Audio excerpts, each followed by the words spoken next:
ಎಲ್ಲ ಶಾಲೆಗಳಲ್ಲೂ ಇವತ್ತು ಮಾಮೂಲಿ ಶಾಲೆಗಳು ನಡೆಯುತ್ತೆ. ಆದರೆ ರಜಾ ಹಾಕಿದರೆ ದಂಡ ಹಾಕ್ತೀವಿ ಅಂತ ಯಾವ ಶಾಲೆಗಳಲ್ಲಿ. ಆದರೆ ಈ ಯಾವುದು ಚರ್ಚ್ ರೋಡ್ನಲ್ಲಿರ್ತಕ್ಕಂಥ ಸೆಂಟ್ ಜೋಸೆಫ್ ಕಾನ್ವೆಂಟ್ನಲ್ಲಿ ನಿನ್ನೆ ಟೀಚರ್ಗಳು ಸೋಮವಾರ ರಜಾ ಹಾಕಿದ ವಿದ್ಯಾರ್ಥಿಗಳಿಗೆ 1,000 ರೂಪಾಯಿ ದಂಡ ಹಾಕ್ತೀವಿ ಅಂತ ಮಾಹಿತಿ ಕೊಟ್ಟಿದ್ದಾರೆ. ಅದಕ್ಕೋಸ್ಕರ ನಾವು ಇಲ್ಲಿ ಸೇರಿದ್ದೇವೆ. ಪ್ರತಿಭಟನೆ ಅಂತಲ್ಲ, ಆದರೆ ಒಂದು ಮಾಹಿತಿ ಏನು ಅಂದರೆ ನಾವು BO ಕರೆದು ಮಾತಾಡ್ತೇವೆ.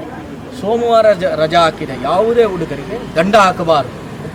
ಯಾಕೆಂತ ಕೇಳಿದರೆ ಸ್ವತಂತ್ರ ಭಾರತ, ಇದೇನು ಬ್ರಿಟಿಷರ ಆಳ್ವಿಕೆಯಲ್ಲಿರುವ ಭಾರತ ಅಲ್ಲ. ಇದು ಈಗಾಗಲೇ ಲಾರ್ಡ್ ಮೌಂಟ್ ಬ್ಯಾಟನ್ ಇಲ್ಲ ಪ್ರಧಾನಮಂತ್ರಿ, ಈಗ ಇರುವ ಪ್ರಧಾನಮಂತ್ರಿ ನರೇಂದ್ರ ಮೋದಿ ಇರೋದು.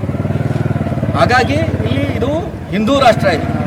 ಅಂಬೇಡ್ಕರ್ ಬರೆದಿರ್ತಕ್ಕಂಥ ಸಂವಿಧಾನ ಇದೆ. ಆ ಸಂವಿಧಾನದ ಅಡಿಯಲ್ಲಿ ರಜಾ ಹಾಕಬೇಕಾಗಿರ್ತಕ್ಕಂಥ ಹಕ್ಕು ಪ್ರತಿಯೊಬ್ಬ ವಿದ್ಯಾರ್ಥಿಗಳಿಗಿದೆ. ಹಾಗಾಗಿ ರಜಾ ಹಾಕ್ತಕ್ಕಂಥದ್ದು ವಿದ್ಯಾರ್ಥಿಯ ವೈಯಕ್ತಿಕ ವಿಷಯ. ಅವನು ರಾಮನ್ನಾದರೂ ಪೂಜೆ ಮಾಡಲಿ, ಯೇಸು ಪೂಜೆ ಮಾಡಲಿ, ಅಲ್ಲ ಪೂಜೆ ಮಾಡಲಿ, ಅವನವನ ಭಕ್ತಿಗೆ ತಕ್ಕಂತೆ ಅವನು ರಜಾ ಹಾಕಿ ಪೂಜೆ ಮಾಡ್ತಕ್ಕಂಥದ್ದು ವಿದ್ಯಾರ್ಥಿಗಳಿಗೆ ಬಿಟ್ಟಿತ್ತು. ಹಾಗೆ ನಾಳೆ ರಾಮ ಮಂದಿರ ಉದ್ಘಾಟನೆ ಆಗುತ್ತೆ ಅಂತಕ್ಕಂಥದ್ದು ಇಡೀ ಜಗತ್ತಿಗೆ ಗೊತ್ತಿರ್ತಕ್ಕಂಥ ವಿಷಯ. ಇಲ್ಲಿ ಟೀಚರ್ ಹೇಳಿದ್ದಾರೆ ನಮಗೆ ಅದು ತಲೆಯಲ್ಲಿಲ್ಲ, ನಮಗೆ ಮಾಹಿತಿ ಇರಲಿಲ್ಲ ಅಂತ. ಇಂಥ ಮೂರ್ಖತನದ ಮಾತಿಗೆ ನಾವು ವಿಶ್ವ ಹಿಂದೂ ಪರಿಷತ್ ಬಜರಂಗದಳ ಬೆಲೆ ಕೊಡಲ್ಲ.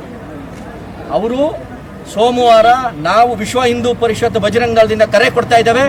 ಎಲ್ಲ ಶಾಲೆಯ ಮಕ್ಕಳು ನಿಮಗೆ ಇಷ್ಟ ಇದ್ದರೆ, ನಿಮಗೆ ರಾಮನ ಭಕ್ತಿ ಇದೆ, ನಾವು ರಾಮನನ್ನು ಪೂಜೆ ಮಾಡ್ತೇವೆ, ರಾಮನ ಮಂದಿರ ಉದ್ಘಾಟನೆಯ ಕಾರ್ಯಕ್ರಮವನ್ನು ನೇರ ಪ್ರಸಾರವನ್ನು ನೋಡಬೇಕು ಅನ್ನೋ ಆಸಕ್ತಿ ಇರ್ತಕ್ಕಂಥ ಇಡೀ ಚಿಕ್ಕಮಗಳೂರು ಜಿಲ್ಲೆಯಲ್ಲಿ ಇರ್ತಕ್ಕಂಥ ಎಲ್ಲ ಮಕ್ಕಳು ರಜೆ ಹಾಕಿ.